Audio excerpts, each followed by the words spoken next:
buenas tardes a todos. Les agradecemos a las personas que están conectadas a través de las diferentes plataformas de la universidad y de la Facultad de Medicina por acompañarnos en este importante espacio académico que queremos compartir con ustedes en conmemoración del Día Mundial sin Tabaco, que se celebra en todo el mundo el 31 de mayo. Y que este año la Organización Mundial de la Salud y la Organización Panamericana de la Salud empleó el lema "El tabaco envenena nuestro planeta". El tabaco contamina y no solamente contamina el medio ambiente a través de los monocultivos de tabaco, de la contaminación del agua, del dispositivo de colillas, sino que contamina a través del tabaco convencional y del cigarrillo electrónico nuestra salud física, nuestra salud mental. Entonces, los invitamos a que nos acompañen en este espacio donde queremos compartir con ustedes la evidencia, mostrarles todo lo que hay en relación de estudios clínicos, de estudios de salud mental y de regulación con el cigarrillo electrónico. Los invitamos a enviar todos sus comentarios y sus preguntas a través de la plataforma de YouTube, de la cual la doctora Gisela y yo estamos muy pendientes. Le doy la palabra a la doctora Gisela, quien es bacterióloga y magíster en ciencias biológicas de la Pontificia Universidad Javeriana e investigadora del Grupo de Epigenética y Regulación Transcripcional del Instituto de Genética Humana. Doctora Bermúdez, bienvenida y muchas gracias por compartir con nosotros este espacio. Buenas tardes, hola doctora Alejandra, muchas gracias por esa introducción. A ustedes muchas gracias por estar hoy en la conmemoración del Día Mundial sin Tabaco. Este es un evento que surge del Semillero de Epigenética y Cáncer de Pulmón con el apoyo de Red Papás. Y para hablarles un poco sobre nuestro semillero, este surge bajo la fundación de la doctora Alejandra Cañas y la doctora Adriana Rojas a partir del 2014, con el objetivo de generar y promover investigación para el entendimiento molecular del cáncer de pulmón. Sin embargo, siendo conscientes de todo el paradigma que contiene esta enfermedad, el semillero ha implementado investigaciones en impacto ambiental, en donde surge la línea de investigación sobre el uso de cigarrillos electrónicos. Es así como de esta manera y de muchas otras como la que hemos implementado en la manera de concientización del uso de productos derivados del tabaco, iniciamos el evento del día de hoy. Gracias, Gisela. Y bueno, con esto tengo el gusto de presentarles a dos de nuestros estudiantes del semillero. Le doy la bienvenida a Nicolás Niederbacher, estudiante de medicina de la Facultad de la Pontificia Universidad Javeriana, estudiante de 10º semestre e integrante de nuestro semillero de epigenética y cáncer de pulmón, y a Salomón Salazar, estudiante de 4º semestre y también miembro del semillero. Nicolás y Salomón nos van a contar a través de la evidencia que hay, de los artículos que hemos publicado con el semillero, lo que todos debemos saber del impacto del cigarrillo electrónico, los vapeadores. Entonces los dejo con Salomón y Nicolás en este espacio. Listo. Muy buenas tardes, mi nombre es Nicolás Niederbacher y estamos en compañía también con mi compañero Salomón. Somos estudiantes de medicina de la Pontificia Universidad Javeriana y vamos a hablar acerca de todo lo que se necesita saber acerca del cigarrillo electrónico y el impacto que este puede dar. Entonces, pues vamos a comenzar con la presentación.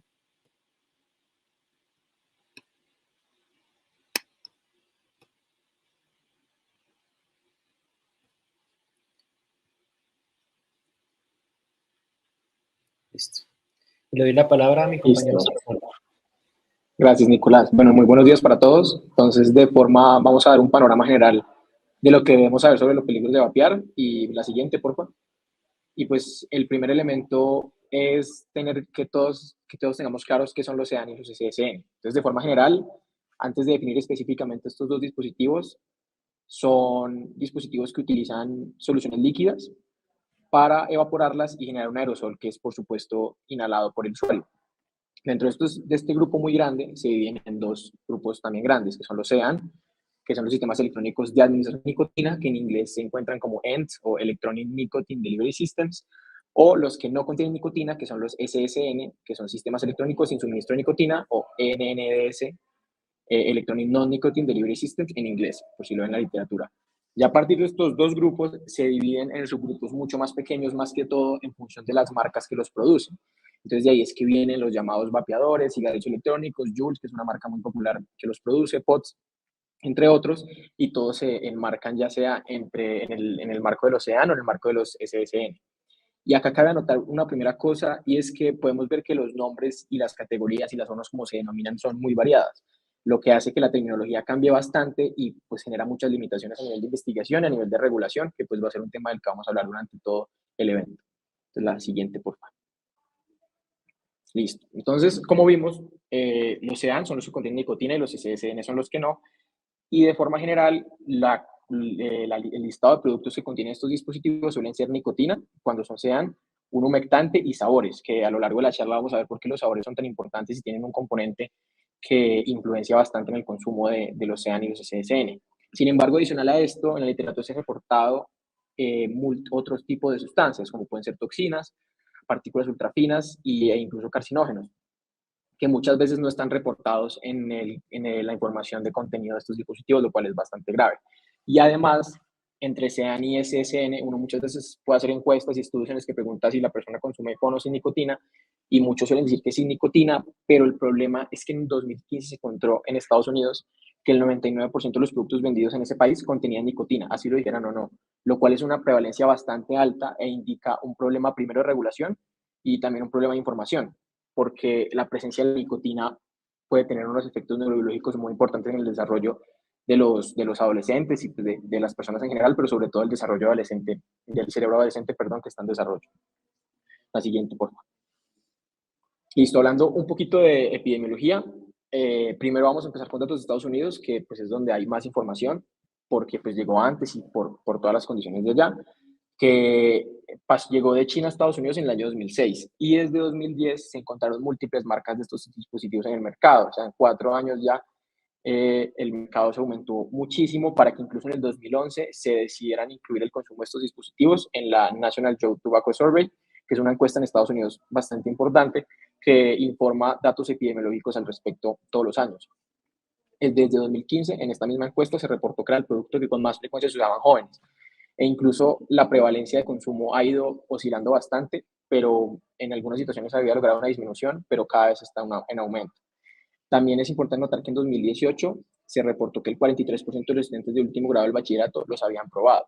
Y esto es muy importante porque representó 20%, o sea, esto era 20% más que la prevalencia de consumo de cigarrillo convencional, lo cual evidencia que estos dispositivos están muy presentes entre los adolescentes con una prevalencia mucho mayor que el cigarrillo convencional, y por eso es que es un tema que se debe, pues, que se debe informar de forma pues, rápida. Ahí a la siguiente, por favor.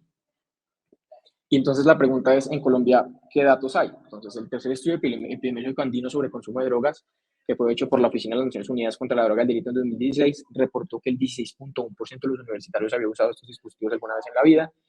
Y un año después, la encuesta nacional de tabaquismo en jóvenes, hecha por el Ministerio de Salud y Protección Social, reportó una prevalencia del 15.4%, que es más o menos por donde oscila, porque si vemos la siguiente, Nicolás, tenemos unos datos del DANE, que para 2019 la prevalencia en personas de 18 a 24 años era de 11.9%. Y esta tabla es muy valiosa porque muestra unos datos muy importantes. Podemos ver que el grupo etario que mayor prevalencia de consumo tiene son aquellos que están entre 18 y 24 años con un 11.9%, y tristemente le sigue los estudiantes de colegio, los que están entre 12 y 17 años, con una prevalencia de 6.7%, que es bastante alta para un dispositivo como estos, que no debería estar en las manos de estos pues, adolescentes en desarrollo, y menos pues en general en las manos de ninguno. Y el problema aquí es que cuando nos metemos con población que es menor de edad, hay muchos aspectos éticos que tener en cuenta, sobre todo a la hora de hacer investigación. Entonces, cuando uno mira la literatura, más que la mayoría de la que se encuentra es para población mayor de 18 años, y de 12 a 17 años hay bien poquita. Entonces, es un tema que de verdad toca tener en cuenta sobre la prevalencia de consumo de estos dispositivos en los colegios. La siguiente, por favor. Listo. Y pues ahí vale la pena preguntarlos, bueno, ¿por qué son cada vez más exitosos? porque como vimos la prevalencia se ha mantenido alrededor del 10%, no sabemos bien qué pasó en la pandemia y pues tienen un elemento que los hace bastante presente en la vida de los adolescentes y adultos jóvenes. Y yo, opino, pero en general se ha reportado que todo esto viene de una falsa sensación de seguridad que se ha ido construyendo con el tiempo. Y el primer elemento que contribuyó a esto fue que se plantearan como una terapia antitabaco. Como que en un principio, hace años ya, cuando recién salieron estos dispositivos, dijeron, esta es la estrategia que se tiene para dejar de fumar. Sin embargo, hoy en día, con toda la investigación que se ha hecho, sabemos que la OMS no lo recomienda. Es un dato muy importante que mucha gente no sabe, y es que la OMS no lo recomienda como una terapia antitabaco, por lo que ese argumento se cae totalmente, pero sigue pues muy presente entre la cultura popular. También el elemento de los sabores que mencioné previamente es muy importante porque le da un atractivo gigante a estos dispositivos, por lo que la gente puede elegir el sabor que más prefiera, cambiar de sabor, entonces pierde un poquito la monotonía de consumo que podría tener, por ejemplo, el cigarrillo convencional. Y esta diversidad de sabores también se ve con una diversidad y variedad en general de los dispositivos, ya sea por marca, tipos, colores, como que de verdad hay una oferta gigante en la que pueden escoger todo tipo de dispositivo que quieran, e incluso el acceso a ellos pues no es muy complicado. Hay gente que incluso los puede comprar por Rappi, cerca acá de la universidad uno ve carritos que los venden, entonces de verdad que la variedad es gigante y la oferta también, y la demanda pues también ha ido en aumento.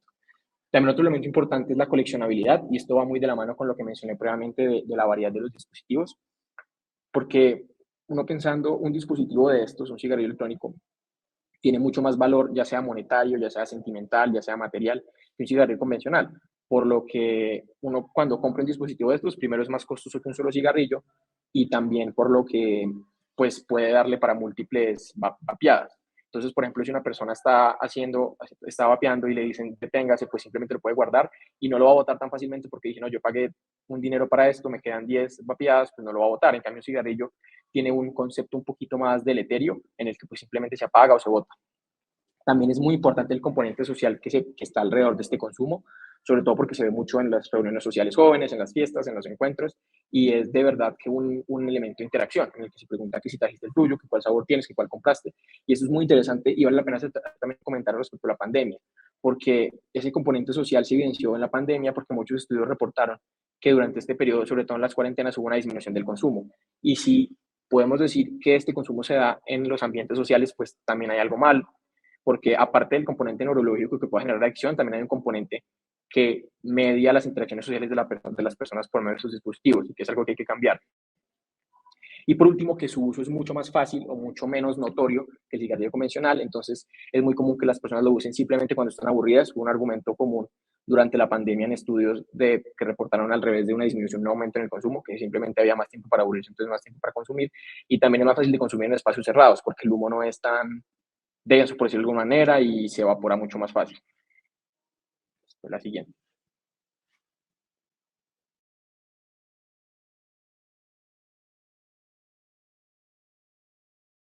Cómo los SEAN y los SSSN afectan al cuerpo humano, pues de una forma muy básica. Pues primero, pues diferentes revisiones, específicamente una del 2021, pues reunió qué signos y síntomas se han visto asociados al uso de estos dispositivos. En cuanto a los síntomas respiratorios, pues principalmente la dificultad de respirar, la tos con sangre, la respiración rápida y una baja saturación de oxígeno. En cuanto a los síntomas gastrointestinales, la boca seca, náuseas, vómito, diarrea o dolor abdominal. En cuanto a síntomas cardiovasculares, la hipertensión y la taquicardia. En cuanto a síntomas pues, cerebrales, psiquiátricos, dependencia, ansiedad, mareos, dificultad para conciliar el sueño y concentrarse. En cuanto a la piel, también se han observado pues, dermatitis de contacto relacionadas con estos dispositivos. Ahora, en cuanto al daño pulmonar asociado al cigarrillo electrónico, pues se ha demostrado que efectivamente pues, los múltiples componentes, específicamente se ha visto que hay mayor asociación con los derivados de la vitamina E y con el tetrahidrocannabinol, pues que estos son irritantes sobre la vía aérea, y pues hay dos teorías directas, dos teorías principales en las cuales se basa pues este daño pulmonar. La primera es que hay una toxicidad directa por parte de estos contaminantes causando pues daño celular y necrosis, y pues la otra teoría es que pues hay una exposición, por así decirlo, una sensibilización y después de ello, pues ocurre otra exposición que causa una respuesta inmune, inflamatoria, que causa toda esta remodelación del, del tejido respiratorio, pues produciendo pues todos estos síntomas que se traducen en dificultad para respirar, ahogamiento y baja saturación de oxígeno. Pues esto resulta siendo un problema porque pues esto disminuye la calidad de vida de los pacientes, disminuye su función respiratoria y finalmente pues eso se traduce pues en años de vida, en un aumento en los años de vida pues por discapacidad, pues debido a este daño pulmonar asociado al cigarrillo electrónico. En cuanto a las alteraciones cardiovasculares, se ha visto que pues en estudios utilizando pues modelos animales y celulares, que los componentes del cigarrillo electrónico pues incrementan la rigidez de las paredes arteriales. Además de eso, pues aumenta el estrés oxidativo, que pues básicamente es un proceso que, que aumenta las vías de la inflamación, aumentando la probabilidad de creación de aterosclerosis, o sea, de placas ateroscleróticas en los vasos, aumentando el riesgo de la enfermedad cardiovascular en unos 79 veces comparado a la gente que no consume ningún tipo pues, de cigarrillo o contaminante. Y pues finalmente aumenta la agregación plaquetaria, eh, pues haciendo que la probabilidad de que se formen trombos sea mucho mayor.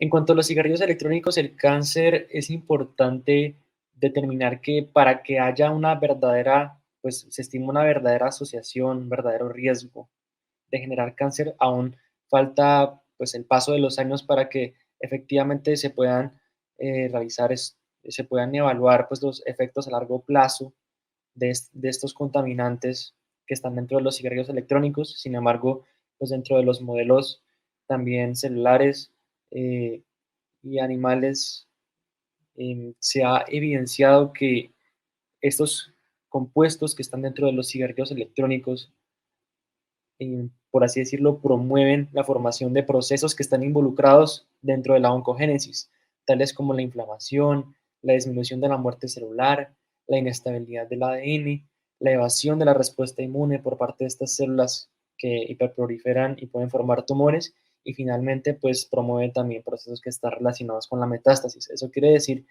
que el cigarrillo electrónico, estos compuestos que están dentro del cigarrillo electrónico, pues pueden no solo aumentar, no solo están involucrados dentro de los procesos relacionados al cáncer, sino que también están involucrados en diferentes pasos, tanto iniciales como finales, para no solo la formación del tumor, sino también para la diseminación de este en el cuerpo. Y finalmente, pues queremos hacer una acotación acá, que también los cigarrillos electrónicos alteran la expresión génica, no solo desde el aspecto estructural, sino también desde el aspecto eh, epigenético. ¿Qué quiere decir eso? Que se ha visto que los compuestos que están dentro de estos dispositivos causan lesiones alquilativas sobre el ADN, o sea, afectan directamente la estructura del ADN, también alteran la expresión de genes que están involucrados en la respuesta inmune y el estrés oxidativo, y también causan alteraciones epigenéticas, o sea, alteraciones no sobre la secuencia del ADN como tal, sobre los nucleótidos, sino sobre los mecanismos que regulan la expresión génica no relacionados con la estructura primaria del ADN, tales como la hipometilación del DNA en elementos transponibles y la hipermetilación global del ADN. Eso es importante, ¿por qué? Porque estas modificaciones epigenéticas pueden transmitirse de generación en generación y también pueden ser modificadas. Eso quiere decir que pues, se podrían formular hipótesis relacionadas con la cesación de estos, con que la cesación de estos dispositivos podrían cambiar el patrón de expresión de algunos genes relacionados con la reversibilidad de estos cambios epigenéticos. Y pues eso sería todo en cuanto a la parte de todo lo que se debería saber de esta parte pues, un poco más básica acerca de estos dispositivos. Muchas gracias. Nicolás y Salomón, muchas gracias por esta presentación, que desde ya invitamos a todos a dejar en los comentarios cada una de las preguntas que serán discutidas al final en el panel conversatorio. Esta charla que acabamos de ver deja en claro la importancia del entendimiento del factor de riesgo del uso del cigarrillo electrónico desde una visión tanto básica como clínica. Todos como población civil, como padres, como hijos, como profesores, estudiantes, somos responsables de construir evidencia y de aportar en la educación y en el conocimiento del daño que produce el cigarrillo electrónico. Con esto le doy la bienvenida al doctor Carlos Gómez Restrepo. El doctor Gómez es psiquiatra, es nuestro decano de la Facultad de Medicina de la Pontificia Universidad Javeriana, comprometido con la salud mental de niños, niñas y adolescentes, y quien ha estado pues muy al tanto y a la vanguardia en el estudio del impacto del cigarrillo electrónico en la salud mental, y nos va a compartir un espacio académico titulado Cigarrillo electrónico, una amenaza para el neurodesarrollo del adolescente.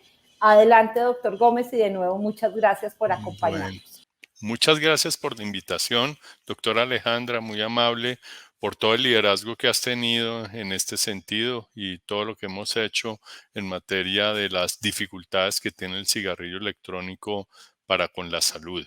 Igualmente quiero felicitar al grupo de estudiantes, a Nicolás, a Camila, a todos los que han presentado, a Salomón, toda su entrega para con esto y todos los bellos resultados que están mostrando, bellos en materia de ciencia, pero que claramente muestran las dificultades que tiene el cigarrillo electrónico. Ahora les voy a presentar qué dificultades hay en el neurodesarrollo, que es una parte que viene dándose cada vez más. El 2019, en el informe de consumo de drogas de las Américas, mostraba que en Colombia, acá en señalizado, tenía un porcentaje de consumo de tabaco entre el 9.5 y el 15%, es decir, muy comparable a lo que había en Argentina, Paraguay y otros sitios de Latinoamérica.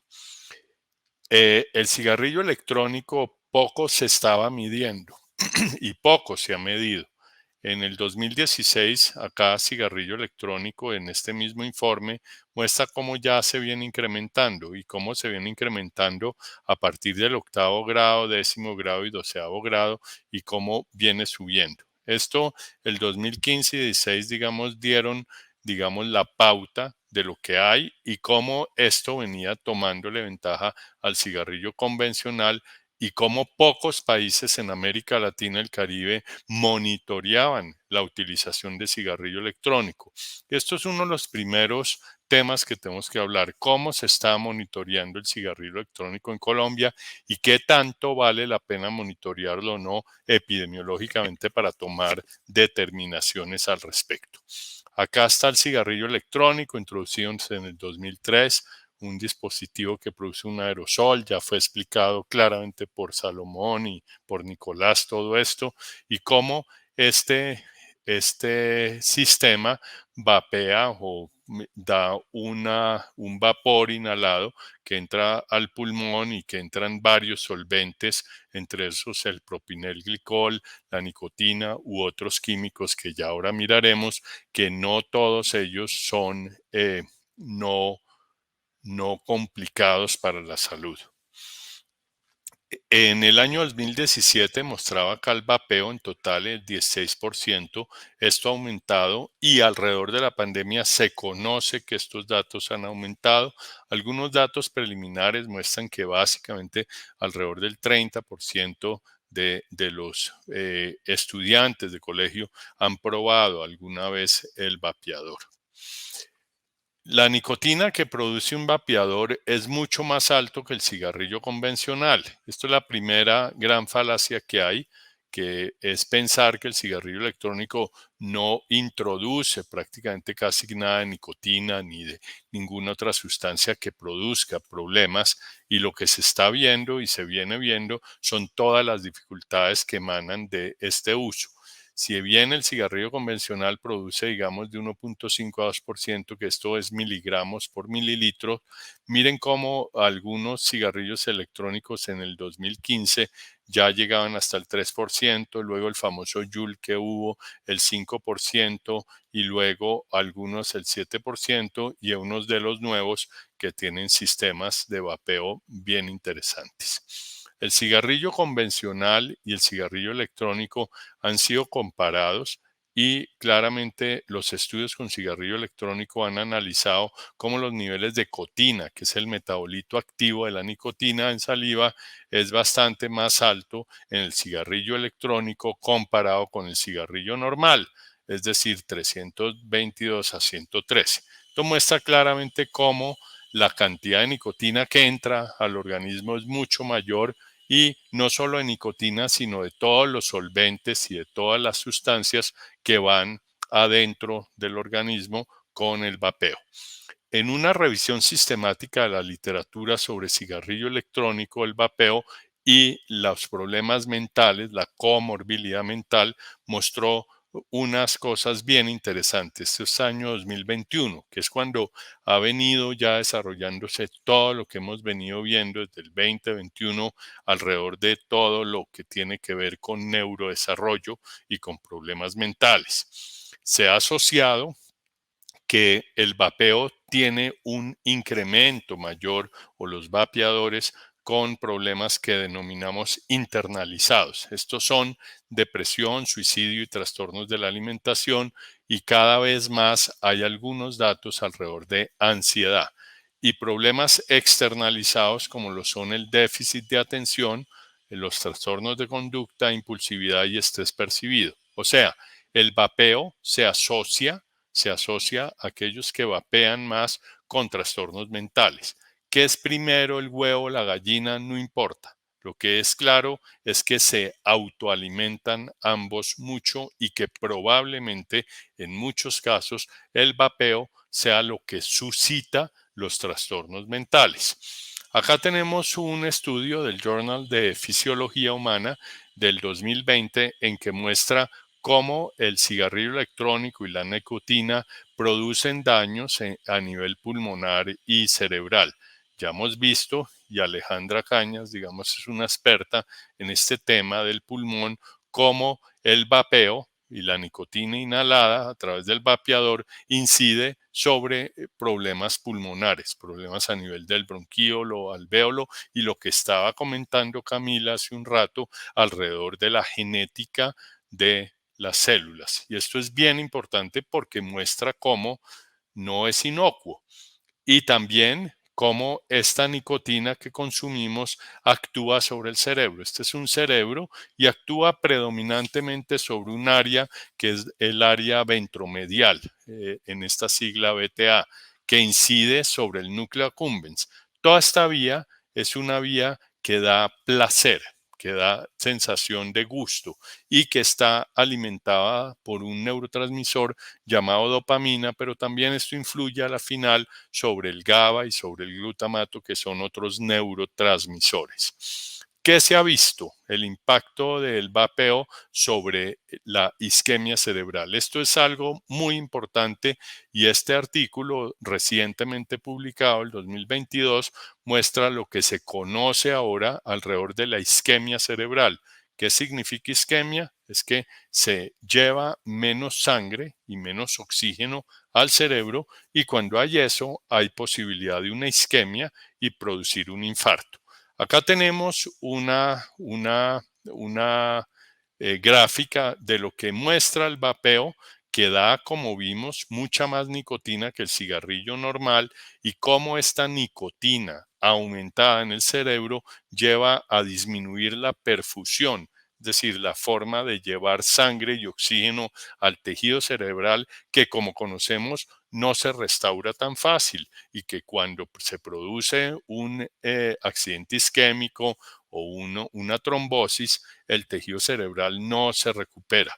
Esto lleva a una disfunción en la mitocondria que produce la energía de todos los tejidos de allí, puede formar trombos más fácilmente, puede dar edema cuando hay inflamación en el cerebro por una sustancia que claramente está más incrementada que lo que requiero en el tejido, lleva a una inflamación y puede producir lo que denominamos un accidente cerebrovascular y que lleva a la muerte cerebral y lleva a una disfunción de los tejidos, de la sinapsis y de otros sitios. O sea, esto que vemos acá resumido es lo que se viene viendo que puede producir la nicotina, y más aún cuando es una nicotina aumentada, pero también algunos excipientes que vienen con el cigarrillo electrónico. ¿Qué asociación se ha visto entre el cigarrillo electrónico, su uso, y el uso de la marihuana? Y cada vez se combinan más en los dispositivos que hay para el cigarrillo electrónico el uso de marihuana. Y esto cada vez se ve más, y en momentos determinados como la adolescencia lleva a problemas significativos. Acá tenemos lo que llamamos un metaanálisis. Acá tenemos por lo menos 25 estudios diferentes que han comprobado lo mismo. ¿Y qué es? Cuando el riesgo es mayor de 1, que tenemos por acá, 1 es la no diferencia entre los grupos, no es ni más ni menos marihuana. 1 es no diferencia entre consumir más y menos.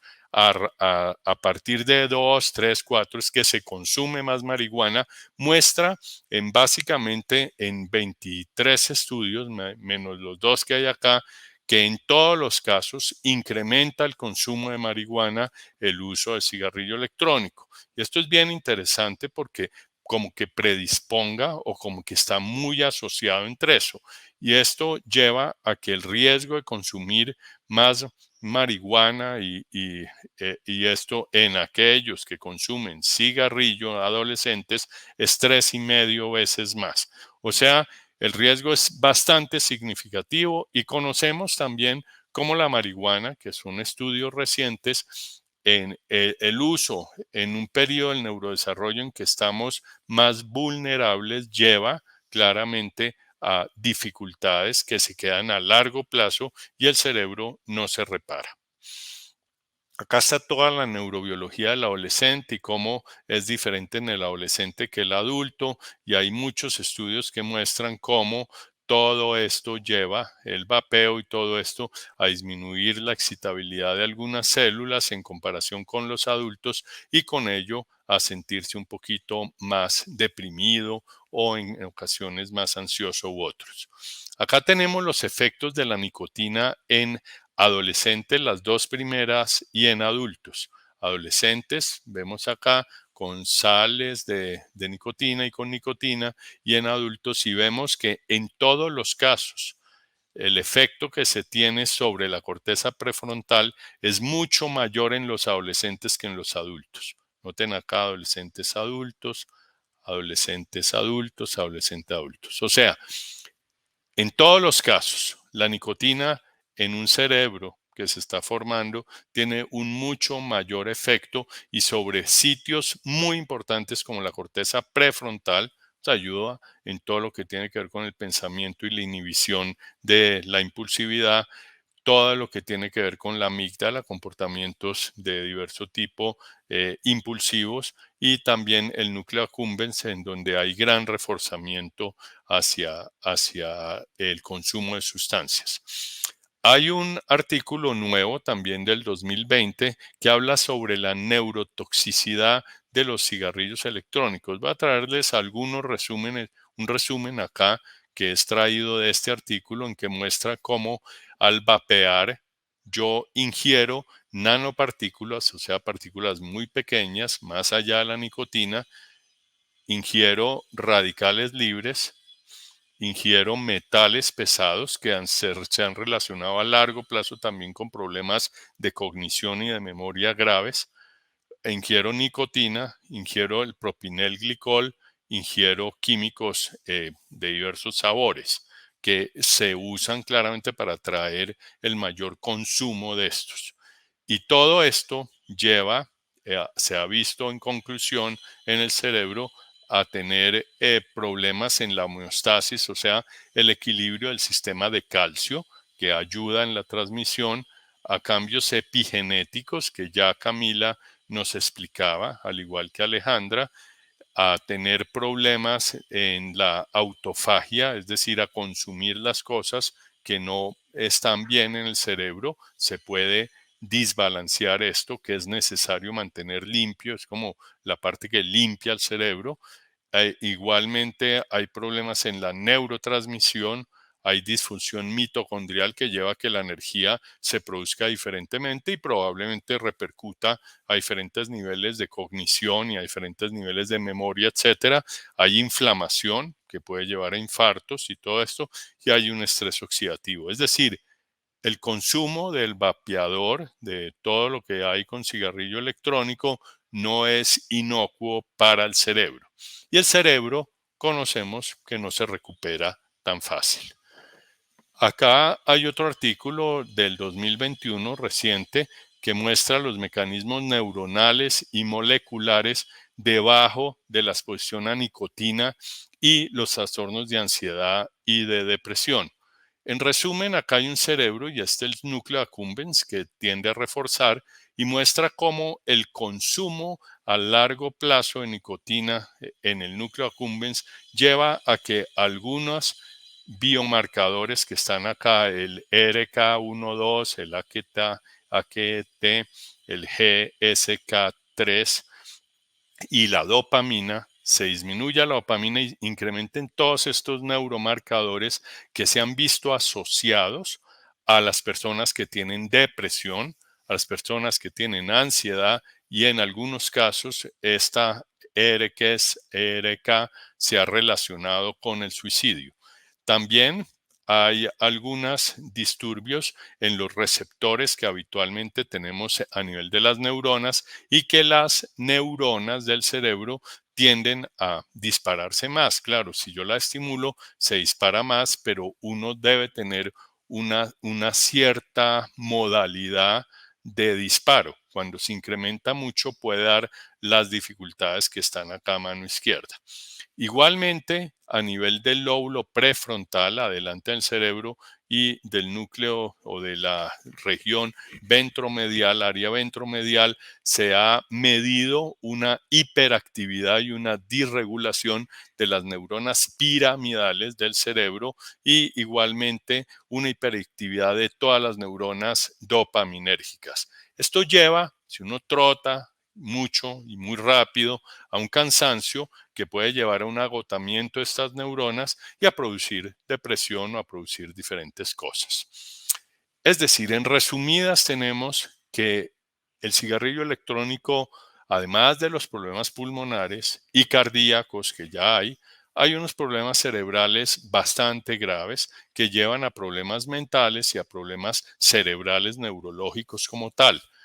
Toda la propaganda que hay, conocemos, hay una publicidad engañosa que no produce daño, que es de menos riesgo, etcétera, que ha llevado a limitar la formulación, digamos, de aspectos legales que impidan la divulgación de esto. Son engañosos, muestran cómo el costo medio de fumar es mucho mayor al costo de vapear, sin tener en cuenta todos los costos que hay, etcétera, etcétera, o cómo los vapeadores y todos los nuevos que hay llevan a que los precios sean cada vez menores para que la gente consuma más. ¿Y qué pasa en Colombia?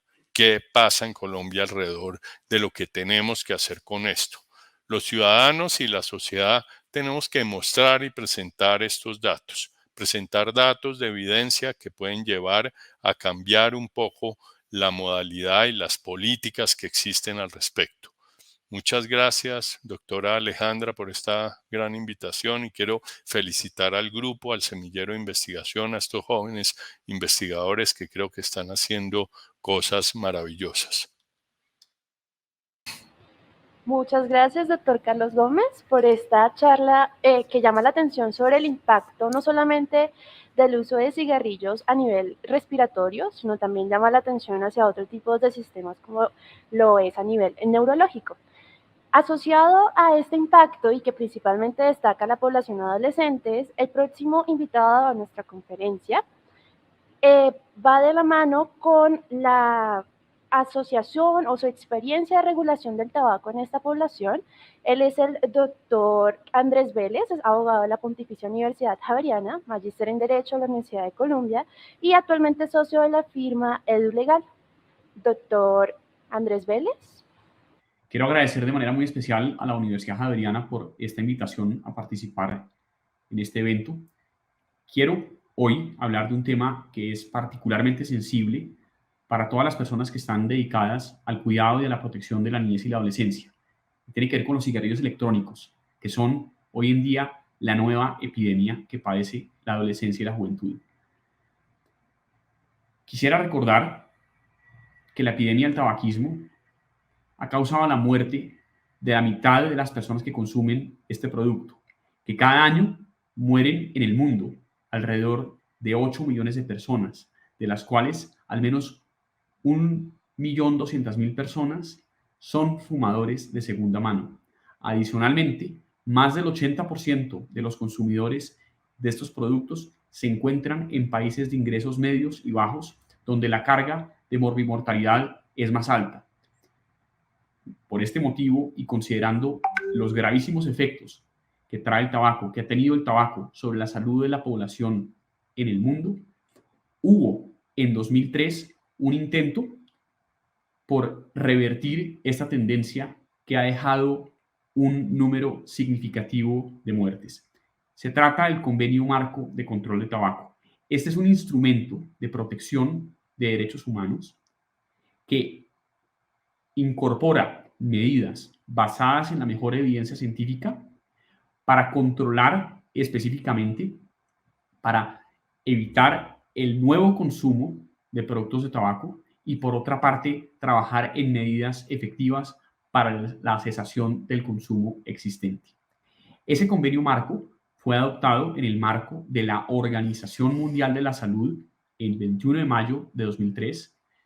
Posteriormente entró en vigor en el año 2005, cuando el número de estados mínimo requerido había adherido a este convenio.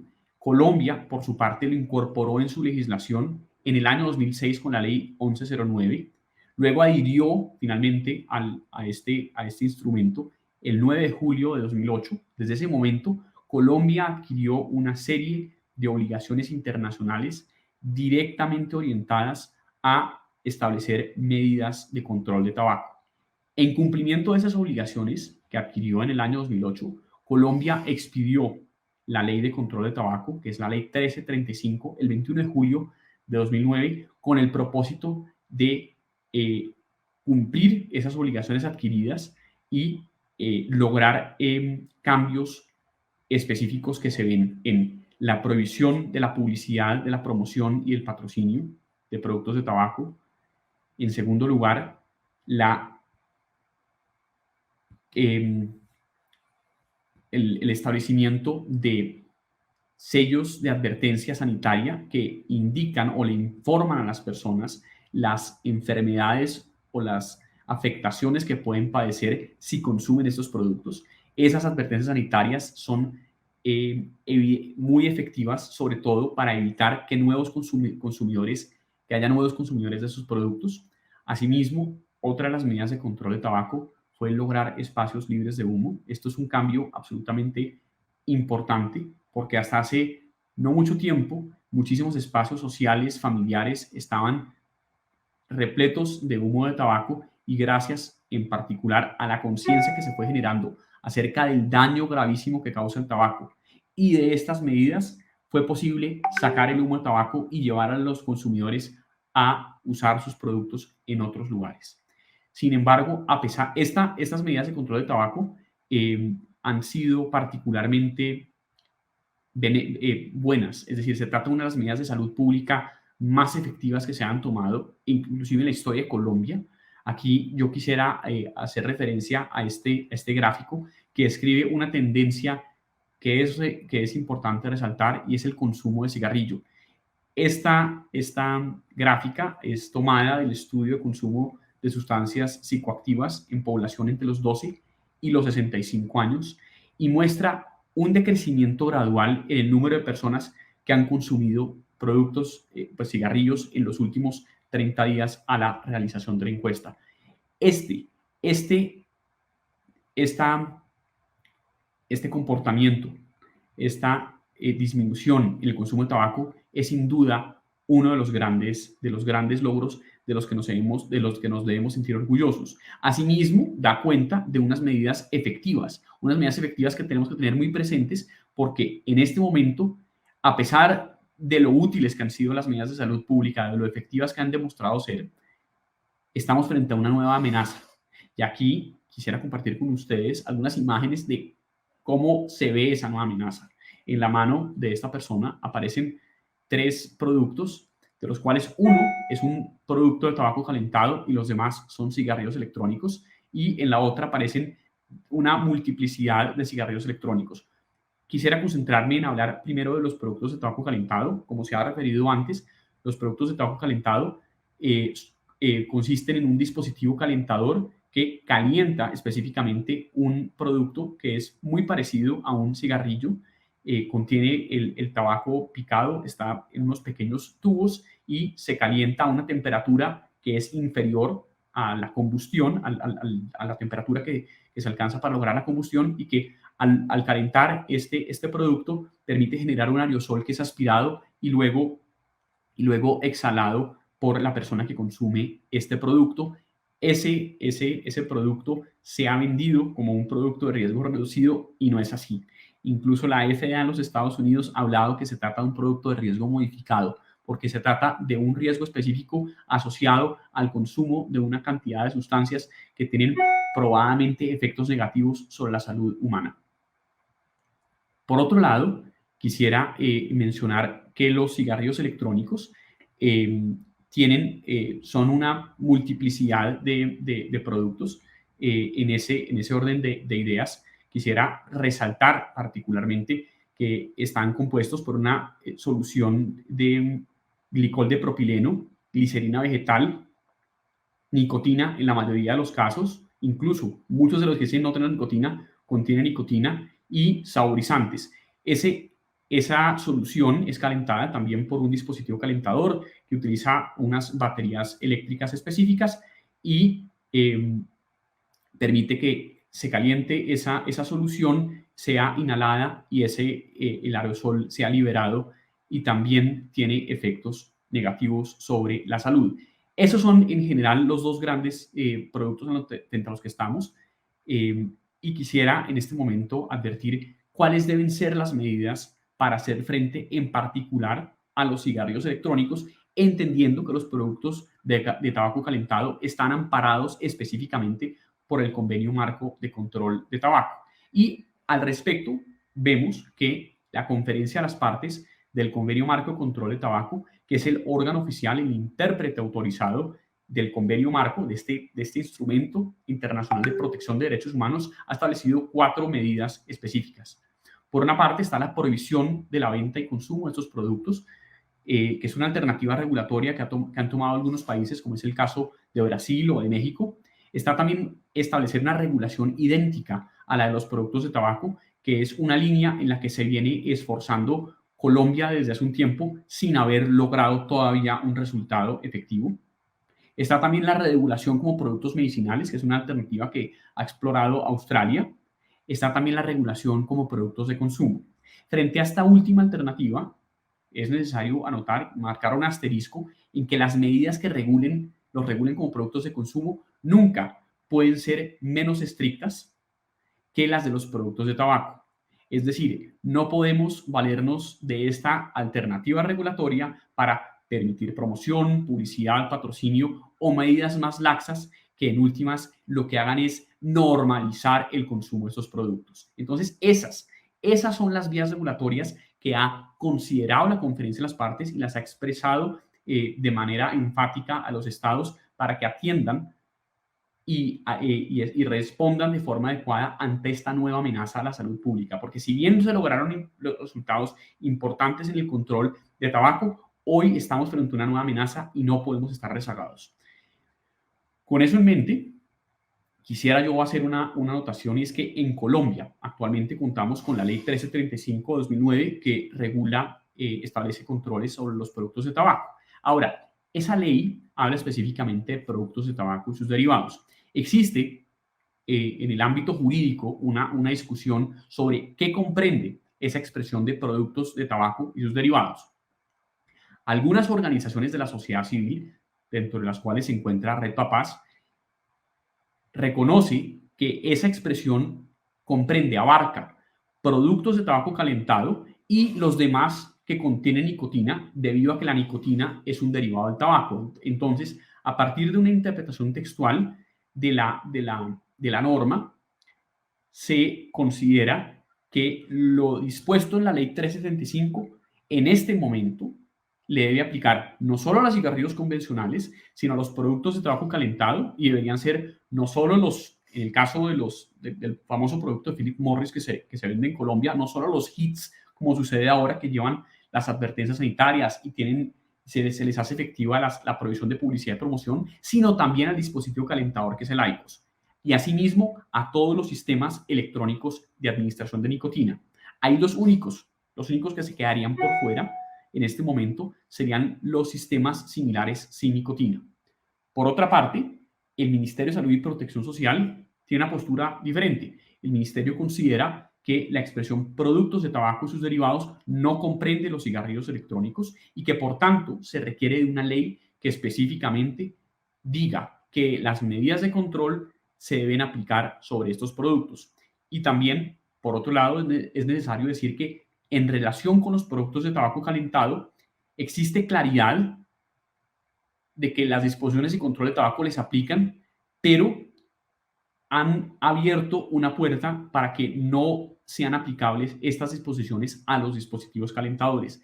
Esto ha generado, sin duda, una fórmula para deshacer algunas de las medidas efectivas, como son la prohibición de la publicidad y el patrocinio, en la medida en que la marca, por ejemplo, la marca IQOS, ustedes la ven desplegada en islas, en centros comerciales, en establecimientos de comercio, en diferentes eventos sociales, culturales, incluso deportivos, en donde vemos que esto se está promoviendo, cuando en realidad lo que están haciendo es llevar a las personas a conocer y experimentar y apropiar una nueva forma de consumir productos de tabaco. Entonces, ahí tenemos que tener mucha claridad que la interpretación del Ministerio de Salud permea básicamente la interpretación de todas las demás entidades del Estado, y por eso es tan importante que busquemos llenar todos esos vacíos que actualmente tenemos para lograr una regulación efectiva. Actualmente, y con fundamento en lo que recién acabo de mencionar, vemos que los productos de tabaco calentado, al no tener unas medidas de control sobre los dispositivos calentadores, están generando una forma para hacerle el quite a las medidas de control de tabaco, y en esa medida estamos dando pasos hacia atrás en el control de esos productos. Por otra parte, en relación con los cigarrillos electrónicos, no hay ninguna medida, y eso lleva a que se estén promoviendo, publicitando de forma activa en diferentes lugares. Uno de los lugares más habituales quizás, o los más atractivos para las generaciones de adolescentes y jóvenes, es Instagram, son las redes sociales, es TikTok, en donde influenciadores pagados están promoviendo activamente estos productos a través de unas formas de comunicación que son difíciles de identificar y difíciles de regular para cualquier autoridad de protección del consumidor. Entonces, ahí estamos viendo un boquete muy amplio por donde están haciendo publicidad y por donde se está promoviendo activamente el consumo de una serie de productos que generan adicción y que se asocian también con el consumo de otros productos, otras sustancias psicoactivas como los cannabinoides, como los productos de tabaco. Dicho eso, y vemos que las estrategias que está utilizando la industria son una réplica de lo que han hecho en décadas anteriores. Aquí a mano izquierda observamos una publicidad de una mujer consumiendo un cigarrillo y dice: están en todos los labios. Básicamente, usted debe consumir este producto. Esa publicidad jugó un papel determinante en el aumento, en la propagación del consumo de cigarrillo. Y ese aspecto fue específicamente reconocido por la Organización Mundial de la Salud cuando se construyó el Convenio Marco de Control de Tabaco. Y por eso una de las medidas más serias, más severas si se quiere, es la prohibición absoluta de toda forma de promoción, publicidad y patrocinio. Sin embargo, se crea un nuevo producto electrónico que pretende esquivar las normas adoptadas en el convenio marco y replica nuevamente la misma estrategia que se había observado hace ya varias décadas. A mano derecha vemos una publicidad en donde básicamente estamos volviendo exactamente a lo mismo sin darnos cuenta. Adicionalmente, este es un producto que se está comercializando fundamentalmente a través de WhatsApp. La mayoría de la producción de estos cigarrillos electrónicos es importada. ¿Sí? Aquí tenemos que tener presente que hay grandes comercializadores de cigarrillos electrónicos. Los cigarrillos electrónicos están siendo importados, no existe como tal una partida arancelaria específica que los marque, de manera que no hay un control muy efectivo desde su ingreso a Colombia, ni sobre los daños que producen los consumidores, ni sobre las personas que los rodean, ni sobre el medio ambiente. Es decir, aquí estamos, a diferencia de los cigarrillos tradicionales, los cigarrillos electrónicos que contienen una serie de sustancias tóxicas y que además tienen dispositivos calentadores que contienen baterías de litio y otros elementos, tienen un daño ambiental considerable y no estamos percatándonos de eso. Y las están promocionando de manera activa, por una parte, dos grandes productores que hay en Colombia, que son Vibe Colombia SAS, controlada por British American Tobacco, y por otra parte, una entidad conocida como Blue Vape SAS. Ambos productores, los unos, digamos, más institucionalizados, venden en diferentes tiendas consolidadas y tienen un dispositivo calentador y venden por separado las cápsulas que se calientan, mientras que los otros venden un producto estandarizado, único, que combina tanto el dispositivo calentador como el líquido que se calienta, y se está vendiendo cada día más, cada día con más frecuencia a través de los medios de WhatsApp, en donde es cada vez más difícil hacerle un seguimiento y un monitoreo a qué es lo que están consumiendo. Diariamente se reportan cientos de casos en colegios acerca del consumo, de la venta de esos productos, y es difícil establecer de dónde provienen. Pues bien, una de las rutas por donde están viniendo es a través de diferentes comercializadores que los importan o los adquieren de otros productores y los están vendiendo. Esto establece una nueva dificultad en la medida en que ya se ha consolidado una red de mercadeo lo suficientemente robusta para que imponga una serie de dificultades al momento de establecer medidas efectivas para controlar, para restringir, para evitar que se siga propagando este tipo de comercio.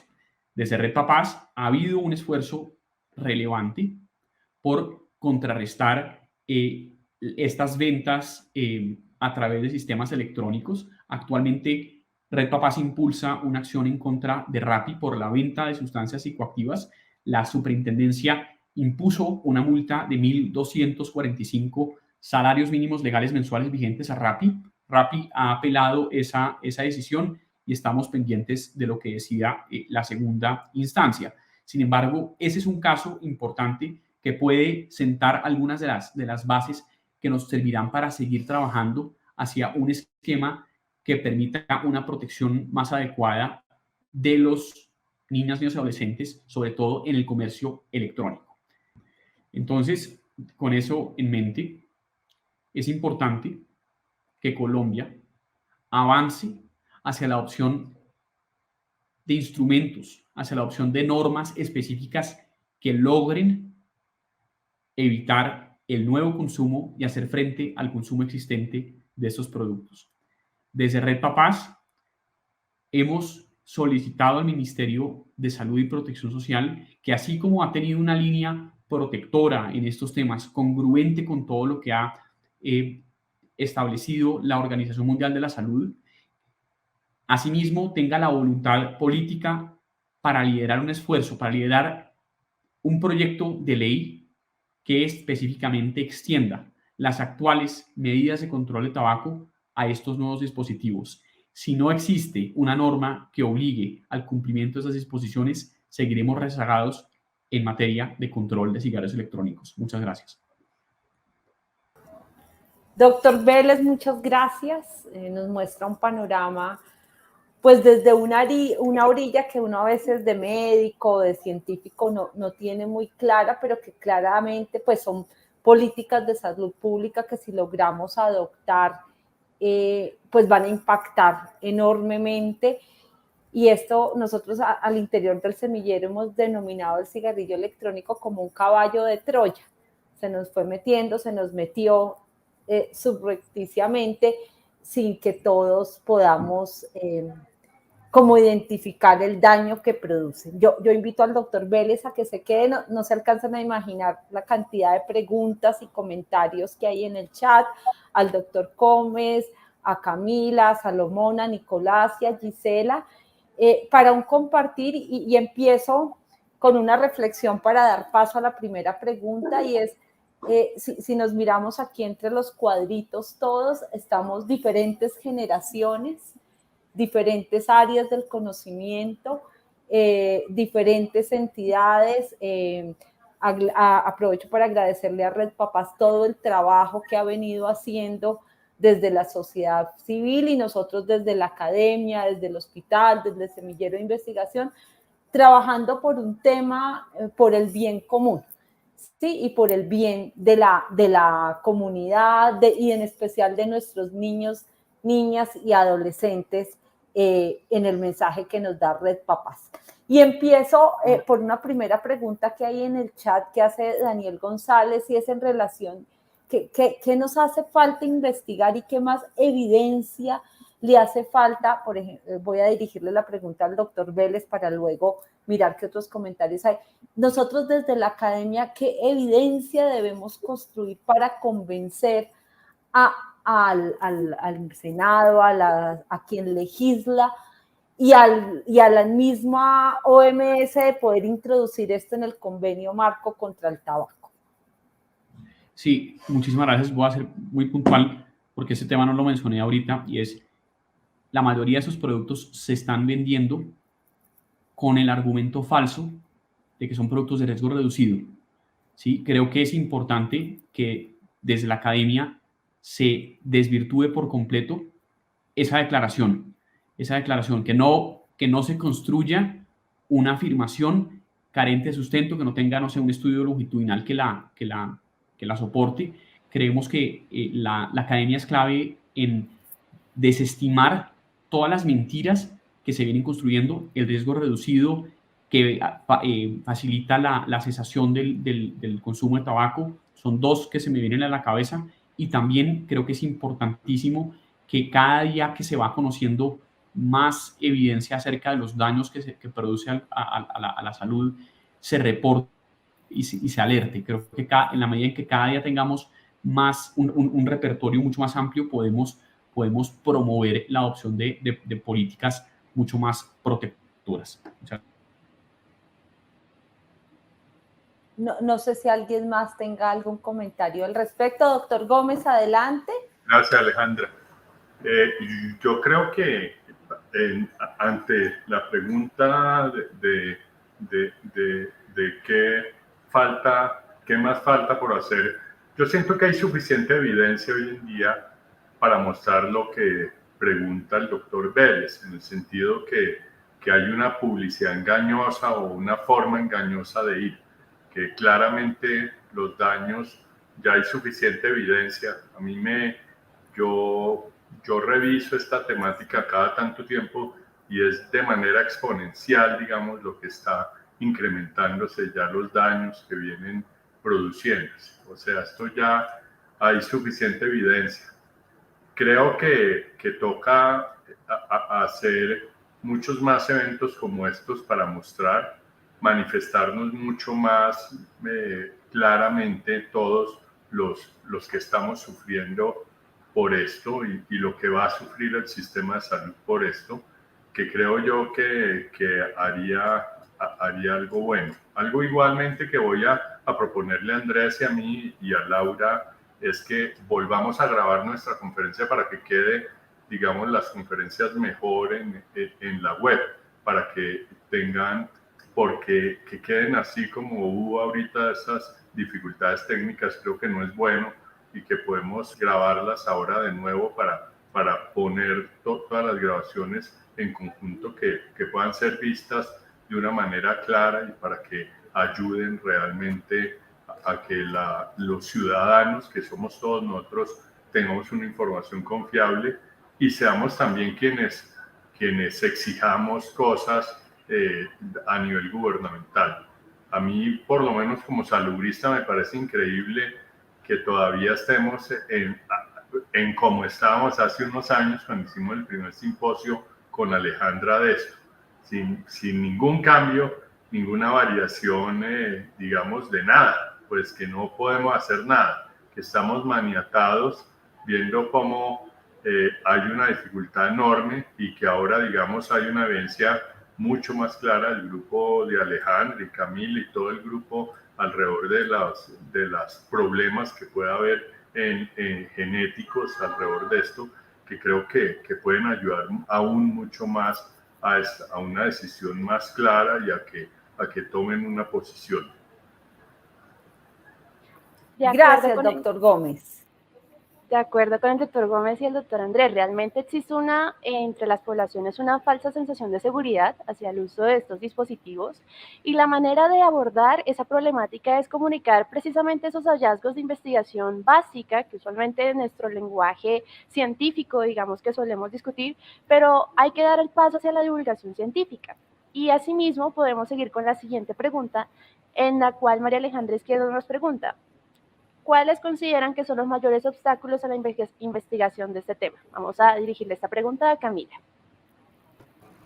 Gracias, Gisela, y a Alejandra por hacer la pregunta.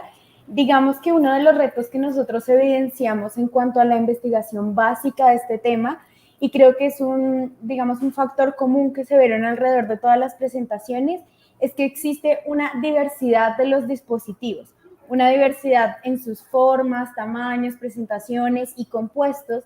Y para nosotros como investigadores, el primer reto fue estandarizar, por decirlo así, una medida de exposición para nuestros sujetos de investigación, porque era difícil saber, como hay uno que se expuso a realizar 30 caladas, hay personas que abusan del uso de estos dispositivos y incrementan su uso a 3.000, 4.000. No hay parámetros para nosotros como de fácil estandarización. Digamos que esas fueron una de las mayores dificultades, porque uno encuentra un daño, evidentemente evaluamos ese daño, hay evidencia contundente de que hay daño, pero es difícil poderlo asociar a cuál podría ser el compuesto específico que esté generando cierto tipo de daño, dada la diversidad de compuestos y la variabilidad de los dispositivos. Tanto en los mismos usuarios, para ellos es difícil estandarizarlos. Ellos, cuando uno les menciona o realiza este tipo de encuestas, ellos dicen, no, pues yo no sé cuántas veces lo uso, sé que lo uso mucho y me acabo uno diario, por ejemplo. Pero toda esa falta de regulación y esa falta de estandarización en la investigación básica representa todo un reto para nosotros como investigadores. Yo ahí agregaría una cosa, y es que es investigación en menores de edad. Hay dos elementos adicionales. Uno es que a los menores de edad, cuando vamos a necesitar tomarles muestras de sangre, aire exhalado, que participen, pues tenemos que cumplir como otro paso, no es imposible, pero claramente pues tenemos dificultades. Y el otro elemento pues es que es un tema de adicciones, es un tema que a veces a uno le van a interrogar eso y dice, pero ¿por qué? ¿Será que es malo? ¿Será que me van a ver mal? Y a veces puede haber subregistro del tema para poder tener el grupo de exposición para estudiar. Y aquí me muevo a otra pregunta que hay en el chat y se la voy a dirigir a Salomón y a Nicolás, y es con el tema de si los cigarrillos electrónicos que no tienen nicotina, entonces esos no hacen daño.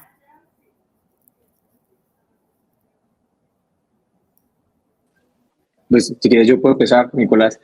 Pues digamos que la nicotina tiene un efecto neurobiológico, como nos presentó el doctor Gómez, en tema de adicción, claro, del desarrollo cerebral, que pues es muy propio de este compuesto, pero eso no hace que el resto de compuestos, como puede ser los saborizantes o o los solventes no sean dañinos para primero el neurodesarrollo cerebral, aunque el de la nicotina es una evidencia más fuerte, igual los otros también tienen evidencia, y de todas formas otros compuestos como saborizantes o los disolventes, como mencioné, también tienen evidencia de riesgos de salud, e incluso hay riesgos que son propios del funcionamiento de los dispositivos, que no hemos mencionado en la charla, como que porque el dispositivo puede fallar, la persona fácilmente puede tener una quemadura, una lesión por el líquido que está por dentro que va a vaporizarse, y eso es independiente de la presencia de nicotina o no. Entonces, ambos tienen igual riesgos para la salud y ambos son igual y ambos necesitan regulación. Gracias, Salomón. Muchas gracias, Gisela. Salomón. Sí. Asociado a este uso temprano de cigarrillos electrónicos, yo creo que una de las preguntas en el chat se asocia, y creo que va dirigida al doctor Gómez, a por qué o cómo, entre más temprano inicia el uso de estos cigarrillos electrónicos, puede impactar de mayor medida.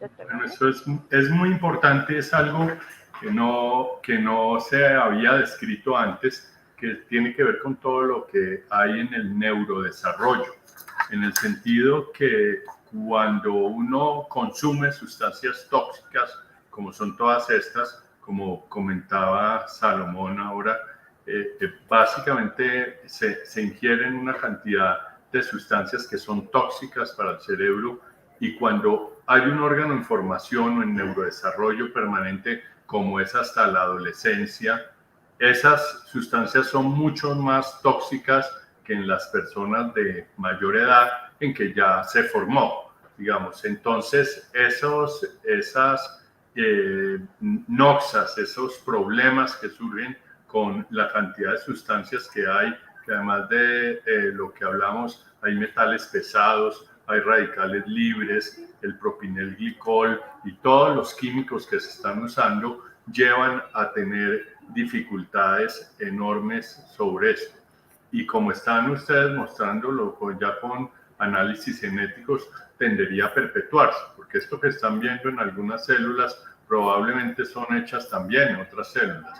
Algo muy importante en materia de investigación es que lo que estamos viendo es que los cambios que se dan con el cigarrillo electrónico son mucho más rápidos que los cambios que se daban con el cigarrillo convencional. Es decir, es mucho más grave y va a ser mucho más grave, y probablemente en los próximos años, tal y como viene la literatura, que está mostrando cada vez más hallazgos de esto, van a multiplicarse porque van a empezar a meter todos los problemas que hay. Esto sin tener en cuenta desenlaces más débiles o más superficiales, que son cómo aprende la gente, porque estos problemas cognitivos llevan a que el aprendizaje tengan problemas de memoria, tengan problemas de impulsividad, etcétera, que no son tan medidos con cambios precisos, microscópicos, que a veces no se detectan tan rápidamente. Entonces, eso es en resumidas lo que va a pasar. Gracias. Muchas gracias, doctor. Y asociado a este mayor impacto en la población joven, Daniel González nos pregunta, una pregunta dirigida al doctor Vélez, sobre si los colegios o docentes podrían tener la potestad de restringir el uso de estos dispositivos en sus instalaciones. La respuesta claramente sí, la respuesta es sí, y es importantísimo que en los manuales de convivencia de los colegios y en los reglamentos también de las instituciones de educación superior haya la suficiente claridad que no están aceptados estos dispositivos y que su uso efectivamente tiene una afectación sobre la salud de las personas, y en esa medida, para que esa medida se pueda hacer efectiva la prohibición. Sin embargo, voy a hacer una anotación muy puntual, y es que es sorprendente que en este momento estemos volviendo los colegios a tener un fenómeno que se presentó más o menos hace 30, 35, 40 años, en donde inclusive en los salones de clase se fumaba. Yo recuerdo casualmente en la Universidad Javeriana en el año 2008, cuando se estaba implementando las normas del convenio, del 2009, perdón, las normas de la 375, y era que simplemente había una profesora en toda la universidad que todavía se negaba a dejar de fumar en clase. ¿Sí? Era algo bastante sorprendente, pero fue un proceso gradual que llegamos y dijimos, este es el nivel de protección de derecho que queremos, es decir, las personas no deben poder tener que estar sometidas ni al humo de cigarrillo, ni al aerosol de estos nuevos dispositivos, de manera que la respuesta es sí, y creo que es importante ver cómo estamos repitiendo ese ciclo. Bueno, yo creo que nos podríamos quedar aquí toda la tarde hablando sobre este tema, por ejemplo, con el tema de regulación, pero yo invito a todos los que nos están escuchando y a los que oirán en diferido el conversatorio a que cada uno desde su individualidad y desde construcción de sociedad, pues generemos ejemplo de convivencia dentro de espacios libres de humo, que a través del conocimiento, no del titular, de los 140 caracteres de una red social nos quedemos, porque como nos mostraron las diferentes conferencias, el poder, el marketing y el lobby que hace la industria tabacalera que genera estos productos y estos cigarrillos electrónicos, pues paga youtubers, paga redes sociales, y si uno se queda con el titular, pues claramente no va a saber qué hay de trasfondo y que el riesgo y la exposición es muy, muy, muy grande. Uno entiendo, y esto lo tomo ahorita lo que decía el doctor Vélez, pues hay una libertad individual. Si yo consumo alcohol, pues yo sé el daño que me puede hacer, pero que tome la decisión con conocimiento. Porque cuando estos dispositivos los disfrazan con muñecos, con una Hello Kitty, cuando saben a fresa, pues la posibilidad de que un joven de 14 años identifique que eso le puede hacer daño, pues es muy difícil. Pues tan difícil es que miren en la situación que nos encontramos. Entonces, la invitación es que cada uno construya desde lo que sabe, desde la divulgación del conocimiento, y replique esto en diferentes ámbitos. Yo les agradezco mucho a todos nuestros conferencistas, a los estudiantes del semillero que están en el detrás de cámaras y han trabajado mucho por este espacio que tuvimos hoy, a la Facultad de Medicina, al Hospital San Ignacio y a Red Papás, que ha movido una agenda dinámica, muy cercana al público. Sé que el doctor Vélez tenía una agenda súper apretada y sacó este espacio para estar con nosotros. Agradecerles muchísimo y le cedo la palabra a Gisela para que cierre el simposio.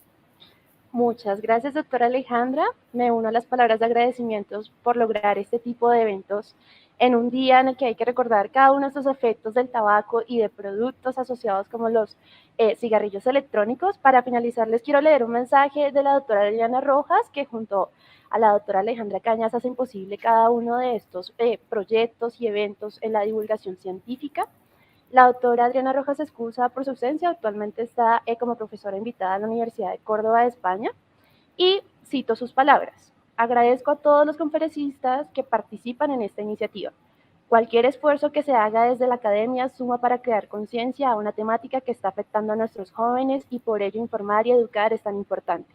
Resalto el esfuerzo realizado a todos mis estudiantes, miembros del Semillero de Epigenética y Cáncer de Pulmón. Ustedes tienen una gran responsabilidad en el hoy y en el mañana. Un abrazo y aplaudo a estas jornadas académicas. A ustedes muchas gracias por acompañarnos el día de hoy. Gracias a todos. Muchísimas gracias.